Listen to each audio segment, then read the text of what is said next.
दोस्तों आज हम अपने खेत में बोने आए हैं सरसों। सरसों वो भी बिना मशीन के। तो आज इस वीडियो में हम कवर करेंगे कि मशीन से बोना सही है या हाथ से बोना सही है।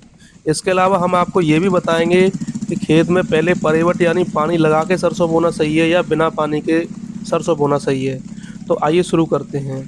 सबसे पहले मैं आपको बता दूं कि हमने इस खेत में लगभग 2 फसलों से यानी 2 सालों से मशीन से ही बुआई की है।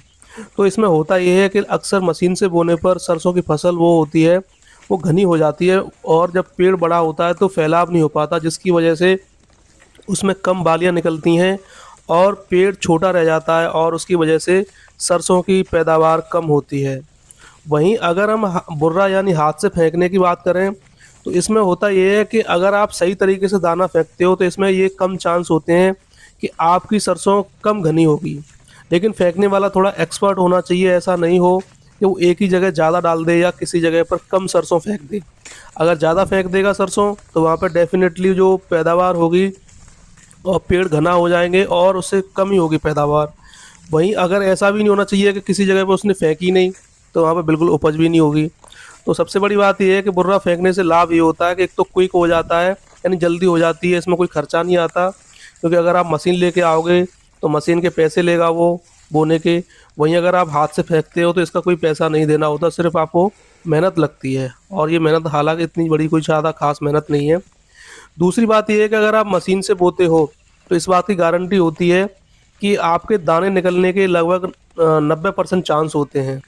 यानी मशीन के द्वारा जो सरसों बोई जाती है वो लगभग ज़मीन के अंदर चली जाती है और उसमें से दाना निकलना लगभग 90% या 95% तक निकल ही आता है। वहीं अगर आप हाथ से दाना बोते हैं यानी हाथ से सरसों बोते हैं तो इस बात की कम गारंटी है, यानी लगभग 70% गारंटी होती है कि आपका दाना निकलेगा ही निकलेगा, क्योंकि दाना ऊपर ही फेंका जाता है। दूसरी अब बात करते हैं कि खेत में पानी लगा के बोना सही है या बिना पानी के। तो मैं बताऊं, पिछली बार हमने बिना पानी के सरसों बोई थी तो लगभग ये समझ लीजिए कि मतलब बहुत काम ख़राब हो गया था। सरसों सही से निकली नहीं थी और आप ये समझ लीजिए लगभग 40% के आसपास ही सरसों निकली थी। लेकिन इस बार और पिछली बार 1 साल पहले दूसरे खेत में हमने बोई थी, वो पानी लगा के की थी। इस बार भी हमने इस खेत में पानी लगा के की है। तो अब ये समझ लीजिए अगर आप पानी लगा के करते हैं तो इस बात के लगभग फुल चांस है कि आप जो भी सरसों बोओगे उसमें से सारे पेड़ आपके निकलेंगे निकलेंगे, बशर्ते आप सही तरीके से फेंकते हैं। तो अगर आप मशीन से बोएंगे तो लगभग आपके पेड़ निकलेंगे इसमें 95 से 96%।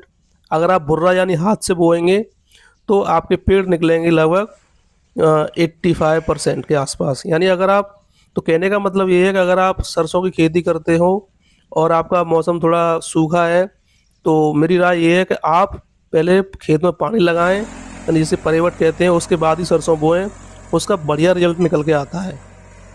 कई लोग बोलते हैं कि अगर बरसात हो जाए तो कैसा रहेगा, बरसात की परेवट। तो बरसात ऐसी नहीं होनी चाहिए, थोड़ी बूंदाबांदी। बरसात थोड़ी अच्छी खासी होनी चाहिए, ज़्यादा होनी चाहिए, तभी काम चलेगा, लगभग उससे खेत पूरा भर जाए। तो आज हमने इस तरीके से अपनी सरसों बोई है।